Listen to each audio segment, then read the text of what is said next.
जय हिंद दोस्तों, प्यारे मित्रों, भाइयों। तो इससे पहले वाले क्लास में हमने भक्ति आंदोलन के बारे में बताया था। तो उसमें आपको बता दिया था कैसे कैसे क्या होता है। फिर उसके बाद हमको बताना था कि मतलब भक्ति आंदोलन के जो पार्ट हैं उनके बारे में। तो उस वाली लेक्चर में कुछ स्वास्थ्य ठीक नहीं था, इसलिए हमने ज़्यादा कंटिन्यू नहीं करा। अब पर भी बहुत ठीक नहीं है, बट काम भर का है, ठीक है। तो आप हमारे साथ कोऑपरेट करिए और हम पढ़ाते हैं आपको, ठीक है। तो देखिए, जो भक्ति आंदोलन था उसको रामानंद जी ने, कौन? रामानंद, दक्षिण भारत से शुरू हुआ था भक्ति आंदोलन। वो रामानंद कहाँ ले आए? उत्तर भारत में। रामानंद कहाँ से ले आए? उत्तर भारत में। तो जब उत्तर भारत में पहुंचा तो भक्ति आंदोलन जो था दो पार्ट में डिवाइड हो गया था। कौन से पार्ट में? सगुण और निर्गुण। जब भक्ति आंदोलन दो पार्ट में डिवाइड हो गया, सगुण वाले और निर्गुण वाले। सगुण वाले वो होते थे जो भगवान के जन्म और इन सब चीज़ों में, मूर्ति पूजा, इन सब चीज़ों में विश्वास करते थे।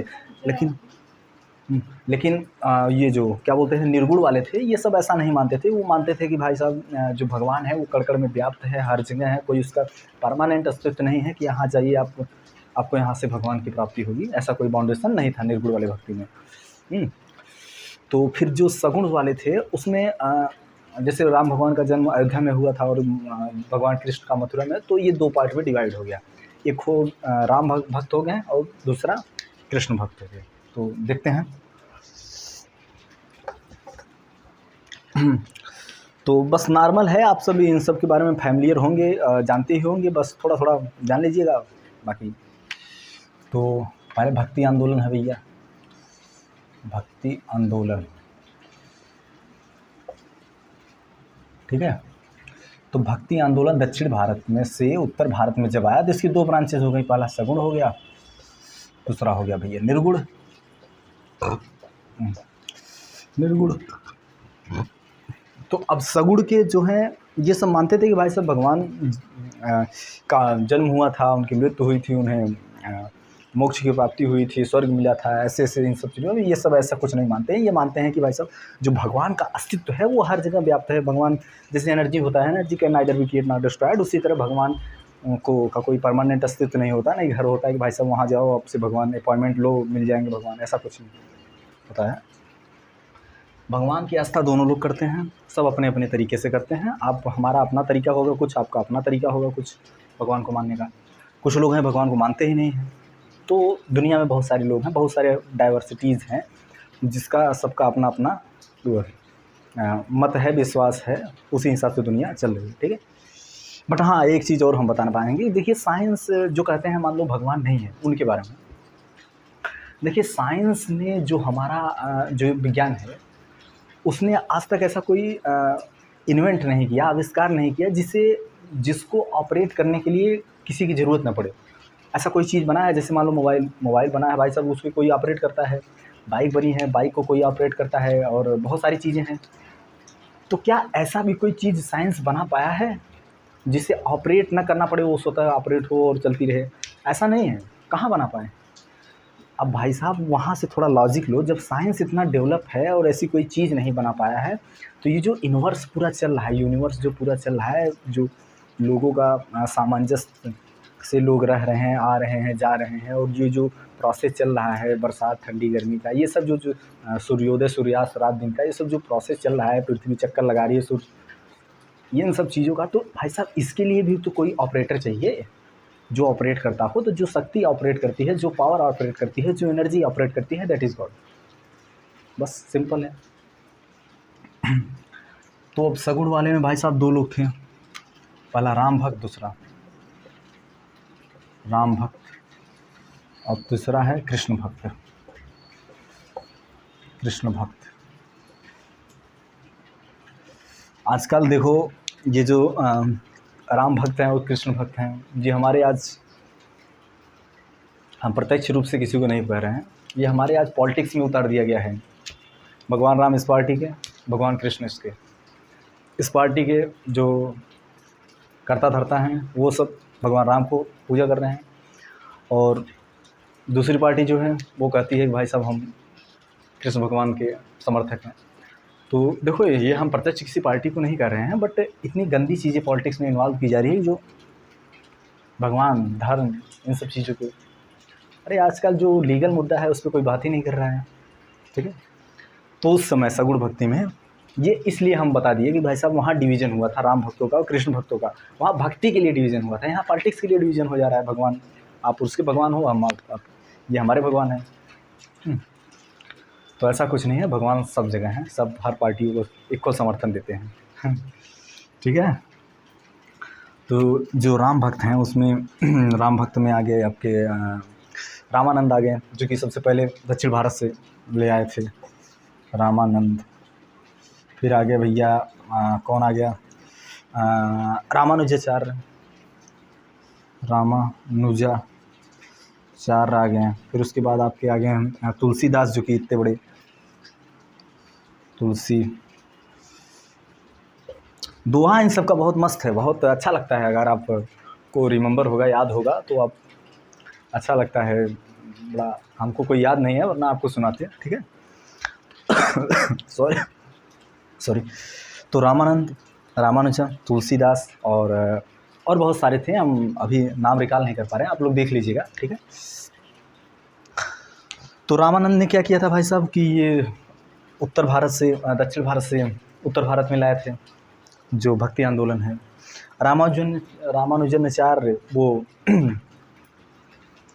क्या किए थे, खंडन किए थे उनके विचारों का। इनका जन्म मद्रास में हुआ था। और तुलसीदास भाई साहब, इनकी एक बहुत ही फेमस, ये उत्तर प्रदेश के बांदा में इनका जन्म हुआ था उत्तर प्रदेश के बांदा में। तो इनकी जो फेमस पुस्तक है वो क्या है, रामचरितमानस,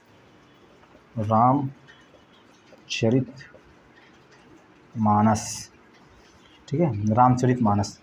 तो क्वेश्चन पूछ देगा मेरे भाई रामचरितमानस के रचयिता कौन है, तो आँख मूंद के मेरे भाई मार दिए तुलसीदास। तुलसीदास किसके समर्थित थे, भगवान राम के समर्थित थे। तुलसीदास किसके समर्थित थे, भगवान राम से समर्थित थे। तो भक्ति आंदोलन किन दो भागों में टूटा, भक्ति आंदोलन दो भागों में टूटा। कौन कौन से, सगुण में और निर्गुण में, ठीक है। और सगुण वाला फिर कितने पार्टों में टूटा, सगुण वाला भी 2 पार्टों में टूटा, भगवान राम, भगवान कृष्ण, ठीक है, राम भक्त, कृष्ण भक्त। तो ये सब थे। एक क्वेश्चन और पूछता है कि ये जो तुलसीदास थे ये किसके समकालीन थे, जो तुलसीदास थे तो ये किसके समकालीन थे। तो भाई साहब ये याद रखिएगा कि जो तुलसीदास थे ये अकबर और महाराणा प्रताप के समकालीन थे। अकबर और महाराणा प्रताप, ठीक है, राणा प्रताप, ठीक है। अकबर और महाराणा प्रताप के समकालीन थे कौन, तुलसीदास। इन्होंने क्या रचना की थी, रामचरितमानस। ठीक है। तो अभी और सारे हैं, आप उनके बारे में जान लीजिएगा मेनली, ठीक। भक्तों की कमी थोड़ी है, भक्तों की कमी थोड़ी नहीं, एक से भक्त हुए हैं, आज भी हो रहे हैं, होते आएंगे। अब भैया हम आते हैं कृष्ण भक्तों में। तो कृष्ण भक्तों में निम्बार्क आ गए आपके, निम्बार्क, वल्लभाचार्य,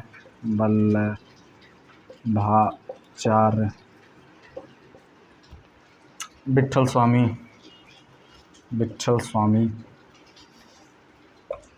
सबसे फेमस इनकी भक्त आपको पता होगा मीराबाई, चानू नहीं, बस मीराबाई, ठीक है। और उसके बाद तुकाराम जी थे, और ये चैतन्य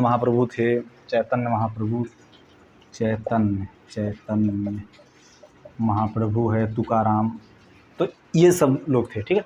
तो कृष्ण भक्त में कौन कौन से थे मेन इनके सब बारे में, निम्बार्क हैं, हो गए, वल्लभाचार्य हो गए। फिर उसके बाद कौन हो गया, कौन है, पिट्ठल स्वामी। देखिए क्या होता है ना, पिट्ठल स्वामी भगवान कृष्ण के भक्त थे। ये क्या करते थे, इनके 8 चेले थे। क्या चेले थे, 8 चेले, 8 कितना हो गया, 5 6 7 8 चेले, मतलब 8 चेले। तो इसको क्या कहा जाता था, कहाँ गए विट्ठल स्वामी, अष्टछाप। इनके जो 8 चेलों का समूह था उसे क्या कहा जाता था, अष्टछाप कहा जाता था। क्या कहा जाता था, अष्टछाप कहा जाता था। इससे पहले हमने आपको पढ़ाया था, एक जगह आया था कि ऐसा ही कुछ वहाँ भी हुआ था, अष्टदिग्गज की बात आई थी। किसकी बात आई थी, अष्टदिग्गज की बात आई थी। तो अष्टदिग्गज मेरे भाई, क्या आप रिकॉल कर पा रहे हो कि अष्टदिग्गज क्या होता है। अष्टदिग्गज हमने आपको पढ़ाया था विजयनगर साम्राज्य में। जब कृष्णदेव राय थे वो सबसे प्रतापी राजा बाबरनामा में उनका जिक्र है कि भारत के सबसे प्रतापी राजा कौन थे उस समय, बाबर के समय में कौन थे? कृष्णदेव राय, जो कि तुलु वंश से थे। उन्होंने क्या किया था, 8 तेलुगु विद्वानों को अपनी जो सभा थी, अपनी मंत्रिमंडल था, अपने जो समूह था उसमें रखा था। उसे क्या कहा जाता था? अष्टदिग्गज। सेम उसी प्रकार यहाँ क्या कहा जाता है? अष्टछाप। अष्टछाप में मतलब क्या है? 8 चेलों का जो समूह है। इसमें जो सबसे फेमस चेला हुए थे सूरदास। कौन हुए थे? सूरदास। कौन हुए थे? सूरदास। ठीक है। तो ये अष्टचेला, अष्टदिग्गज, अष्टछाप, और उसके बाद अभी आगे आएंगे नवरत्न और बहुत सारी चीज़ें थी। जैसे अकबर के पास नवरत्न थे। इन सब चीज़ों से क्वेश्चन आता है मेरे भाई, इन सब चीज़ों को आप ध्यान में रखते रहिए। ज़्यादा कुछ नहीं, मान लो नाम नहीं पता है कि कौन कौन से थे, तो इतना तो ज़रूर जान लीजिए कि मतलब ये दिया किसने था, ये किसके समय में थे और कौन इसको रखा था। जैसे विष्णु के पास अष्टछाप, 8 चेले का समूह था। फिर उसके बाद हम लोग मीराबाई की बात जानते हैं। तो मीराबाई की बहुत फेमस कहानी है। आप लोगों को पता होगा कि भाई इनका पति थे, पति की मृत्यु हो गई। फिर उसके बाद उनके घर वालों ने इतना अत्याचार किया, इन्होंने फिर भगवान कृष्ण को अपने पति के रूप में या प्रेमी के रूप में उनकी पूजा आराधना की। और उसके बाद बहुत सारे वो क्या बोलते हैं, कविताएँ, दोहावलियाँ, ये सब दी, जो कि उनकी भाषा क्या थी? ब्रज भाषा थी या वो राजस्थानी भाषा थी। कौन सी भाषा थी? तो ब्रज भाषा या राजस्थानी भाषा थी। कौन सी भाषा थी? ब्रज भाषा या राजस्थानी भाषा थी। ठीक है। और उसके बाद चैतन्य महाप्रभु के बारे में डिस्कस करते हैं। चैतन्य महाप्रभु, देखिए इनका जो बचपन का नाम था ये विश्वभर था। विश्वम्भर ऐसा था। ये क्या था? विश्वम्भर। ठीक है। तो इनका जो बचपन का नाम था वो विश्वम्भर था। क्या था? विश्वम्भर था। तो इन्होंने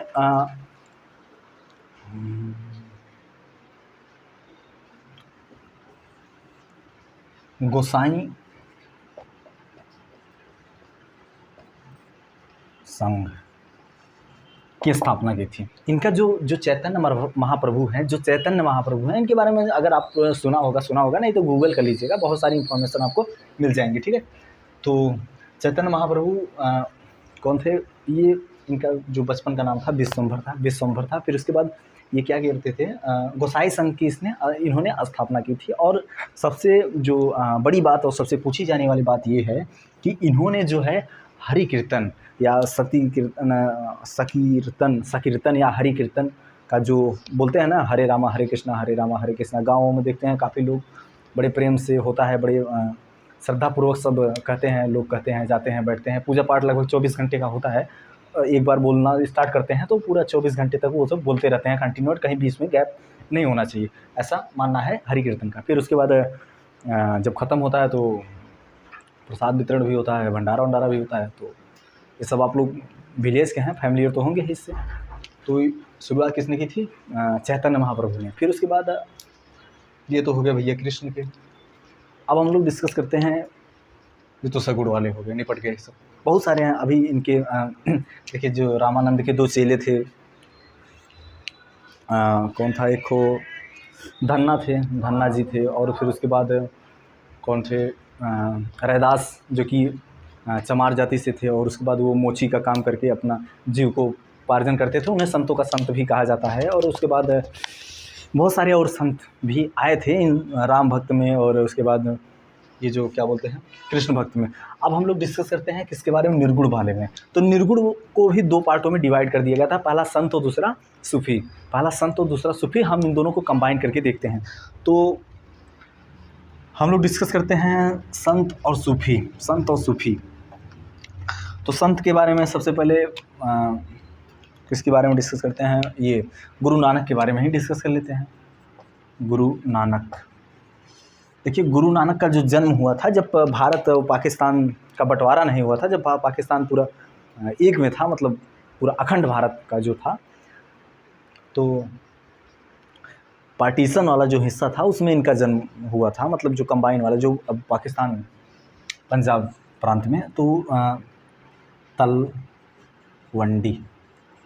तलवंडी नामक स्थान पे हुआ था, जिसका अब ननकाना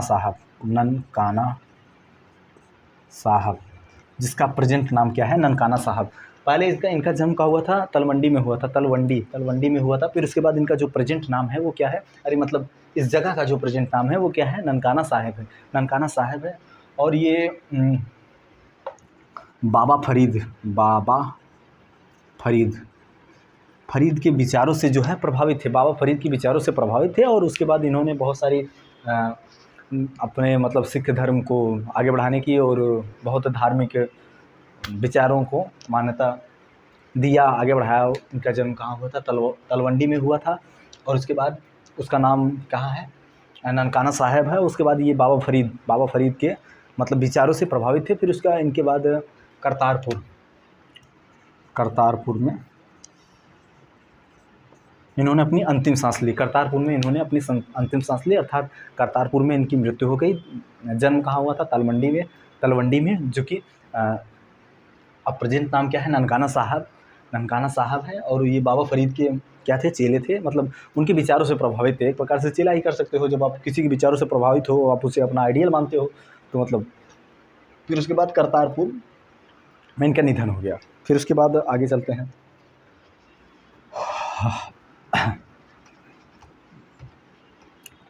आगे बहुत से लोग आए थे। अब भैया देख लेते हैं, कबीर को देख लेते हैं। तो कबीर एक ऐसी हस्ती है जिनके बारे में हमें लगता है सब कुछ सबको पता होगा। सब कबीर के दोहे, कबीर के कब्दावली, शब्दावली, इन सब चीज़ों को आपने बहुत सुना होगा। तो तो जो इनका जन्म का जो वो था, वो थोड़ा विवादास्पद था, उस पर हम लोग चर्चा नहीं करते हैं। पहले जुलाहा के यहाँ, पहले ब्राह्मण के यहाँ हुआ था, फिर उसके बाद वहाँ जुलाहा के यहाँ गए, उनका पालन पोषण हुआ। तो उन सब पे ज़्यादा हम डिस्कस नहीं करते हैं, सीधा आते हैं टॉपिक पे। तो कबीर के गुरु जो थे, गुरु कौन थे? रामानंद थे, रामानंद। ठीक है, देखिए रामानंद के जो 12 चेले थे। रामानंद के बहुत सारे चेले थे, और इनके जो चेले थे लगभग काफ़ी अच्छे निकले। जैसे कबीर हो गए, उसके बाद धन्ना हो गए, फिर उसके बाद रैदास हो गए, और बहुत सारे चेले थे। और उसके बाद 2 स्त्रियां भी थी।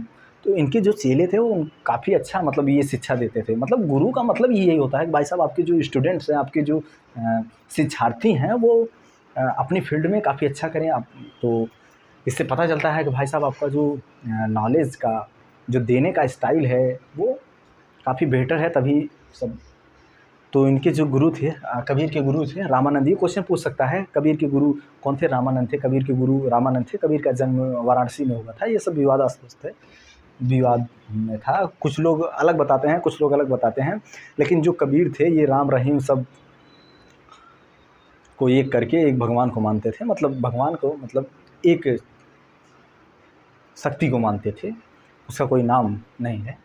नहीं, अभी भगवान कह दोगे तो कोई कमेंट करेगा भाई साहब नहीं वो है।